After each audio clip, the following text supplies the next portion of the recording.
జై భారత్ హైదరాబాద్ నమస్కారాలు తెలియజేస్తూ, మిత్రులారా, రాహుల్ గాంధీ పిచ్చి కూతురు కూస్తూ ఉన్నాడు. అమెరికాలో వెళ్ళి అమెరికాలో ఇష్టం వచ్చినట్టు మాట్లాడుతున్నాడు. ఈ మాట్లాడేదానికి ఈ చేసేటువంటి ఘనకార్యాలు ఏదో దళితుడు అంటాడు, ఆదివాసీ అంటాడు, ఓబీసీ అంటాడు, ఈ చెబుతూ ఉంటాడు. ఆడికి న్యాయం జరగట్లేదు, వీడికి న్యాయం జరగట్లేదు. భారత పార్లమెంటు బడ్జెట్ సమర్పణకు ముందు బడ్జెట్ తయారు చేయడానికి భారతదేశంలో తయారు చేసిన వాళ్ళకి అలవా పెట్టడం అనేది ఒక సాంప్రదాయంగా వస్తున్నటువంటి సంఘటన కూడా ఇటు పార్లమెంట్లో రచ్చ చేశారు. హల్వా వండే కాడ దళితులు లేడన్నాడు, ఆదివాసీ లేడన్నాడు, యువాసి లేడన్నాడు, ఆవాసి లేడన్నాడు, ఎవరికే కట్టలేదన్నాడు, మీరే తిన్నారన్నాడు. దీన్ని బట్టి అర్థం చేసుకోవచ్చు ఏమి మాట్లాడటం అనేది, ఏది మాట్లాడాలో తెలియక ఏదో మాట్లాడుతున్నాడు. ఈ మన కర్మ కాలిపోయి ఒక ప్రతిపక్ష నాయకుడు ఈ దేశంలో. ఈ దళితులకి అన్యాయం జరుగుతుంది. సరే, దళితులకి అన్యాయం ఎవరు చేశారండి? భారతీయ జనతా పార్టీ దళితులకి అన్యాయం చేసిందా? ఈ దేశంలో దళితుడైనటువంటి కేఆర్ నారాయణకు గారికి రాష్ట్రపతి కావటానికి భారతీయ జనతా పార్టీ ఏకగ్రీవంగా ఆమోదించింది. అలాగే ఈ దేశంలో ఒక ముస్లింని, అబ్దుల్ కలాం గారిని ఈ దేశంలో అత్యున్నత స్థానం రాష్ట్రపతిగా కూర్చోబెట్టింది భారతీయ జనతా పార్టీ. మరి ఉత్తరప్రదేశ్లో మాయావతి గారిని మొట్టమొదటి ముఖ్యమంత్రి చేసినటువంటిది భారతీయ జనతా పార్టీ సపోర్ట్ తోటి ముఖ్యమంత్రిని చేయటం జరిగింది. అలాగే ఈ దేశంలో ఒక దళితుడిని, స్పీకర్ని, బాలయోగి గారిని, ఆంధ్ర రాష్ట్ర వాసి అయినటువంటి తెలుగువాడైనటువంటి బాలయోగి గారిని, జిఎంసి బాలయోగి గారిని స్పీకర్ని చేసినటువంటి ఘనత భారతీయ జనతా పార్టీది. అలాగే రామ్నాథ్ కోవింద్ ఒక దళితుడిని రాష్ట్రపతి చేసినటువంటి ఘనత భారతీయ జనతా పార్టీది. అలాగే ఒక ఆదివాసీ ద్రౌపది ముర్ము గారిని రాష్ట్రపతిని చేసినటువంటి ఘనత ఎవరిదండి? భారతీయ జనతా పార్టీ. అనేక మంది కొండల కోణంలో అనేక మంది చరిత్రకారుల్ని బయటికి తీసుకొచ్చి ఈ యొక్క 10 సంవత్సరాల్లో వందలాది మందికి అవార్డులు అందించినటువంటి ఘనత దళిత, హరిజన, గిరిజన, ఆదివాసీ అందరికీ కూడా ఇక్కడ అవార్డులు, వాళ్ళ యొక్క ప్రతిభని గుర్తించి అవార్డులు అందించినటువంటి ఘనత భారతీయ జనతా పార్టీది. మరి 60 సంవత్సరాలు పరిపాలించినటువంటి మీ ఘనతను చూసినట్లయితే కనుక ఉగ్రవాదులకి, తీవ్రవాదులకి, పనికిమాలోళ్ళందరికీ మీరు అవార్డులు ఇచ్చారు. ఇక్కడ మన మీద బాంబులు వేసినట్టు కూడా మీరు మామూలుగా ఇక్కడ అవార్డులు ఇచ్చారు మీరు. ఇది మీకున్న చరిత్ర.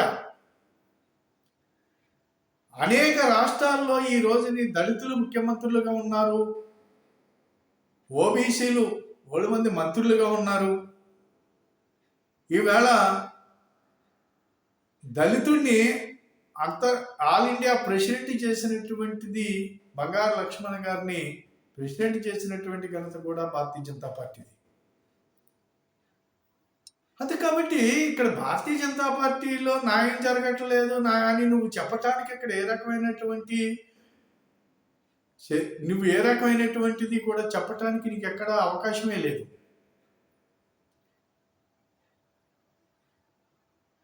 ఈ దేశంలో ప్రధానమంత్రిగా ఈనాడు ఓబీసీ ప్రధానమంత్రి గారు కులాల పేరుగా భారతీయ జనతా పార్టీ చెప్పుకోదు కాబట్టి కులాల పేరుగా మాకు కులాలతోటి సంబంధం లేదు, మతాలతోటి సంబంధం లేదు, జాతీయ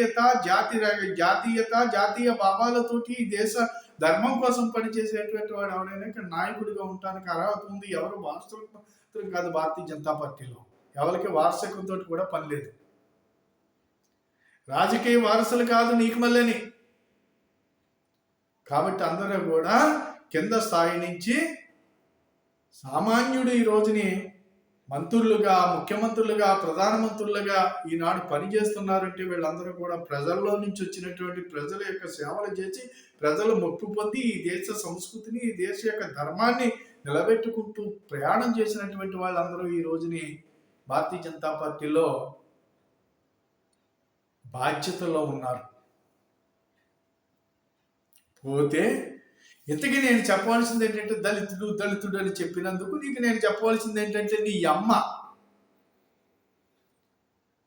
మీ నాన్నగారు పోయిన తర్వాత కొన్నాళ్ళు ముసుగేసుకుని పక్కన కూర్చుని ఆనాడు పార్టీని నడిపించుతూ అనేక మంది కష్టపడి పార్టీని నడిపించుకుంటూ వెళుతూ ఆనాడు ఉన్నటువంటి పార్టీ అధ్యక్షుడిగా పివి నరసింహారావు గారు ప్రధానమంత్రిగా, పార్టీ అధ్యక్షుడిగా సీతారామకేసరి అనేటువంటి ఒక దళిత నాయకుడు, ఒక మంచి భావాలు కలిగినటువంటి నాయకుడు, ఒక దళితుడు ఆనాడు all India Congress party president అయితే అందరూ ఆమోదించి ఆయన ప్రెసిడెంట్ని చేస్తే నీ అమ్మ ఏం చేసింది?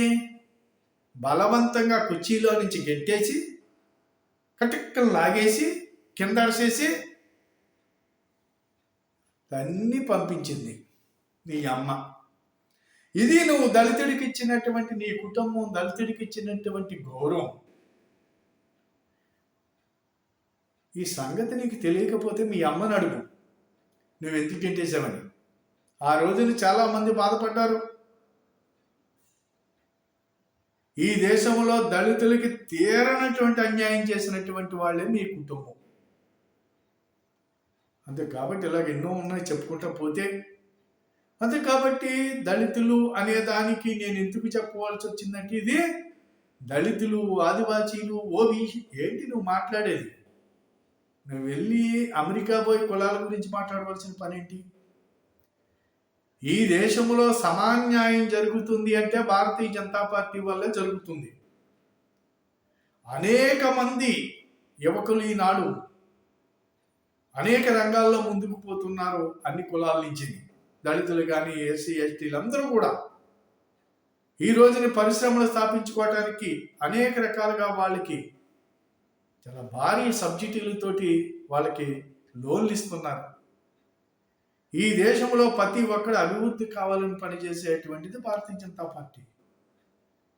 ఈ దేశంలో 85 కోట్ల మందికి ఉచిత బియ్యం ఈనాటికి సంవత్సరాలుగా ఇచ్చుకొస్తుంది అంటే కరోనా స్టార్టింగ్ కానీ 4-5 సంవత్సరాల నుంచి దళితులు అభివృద్ధి అవ్వాలని, పేదవాడు అభివృద్ధి అవ్వాలని, ఆదివాసీలు అభివృద్ధి అవ్వాలని, కొండ కానుల్లో ఉన్న ఎవరు ఆకలితోటి ఉండకూడదు అనేటువంటి ఉద్దేశంతోటి భారతీయ జనతా పార్టీ మోదీ గారి నాయకత్వంలో పని చేసుకెళ్తుందనేది ప్రజల భారతీయులందరికీ తెలుసు.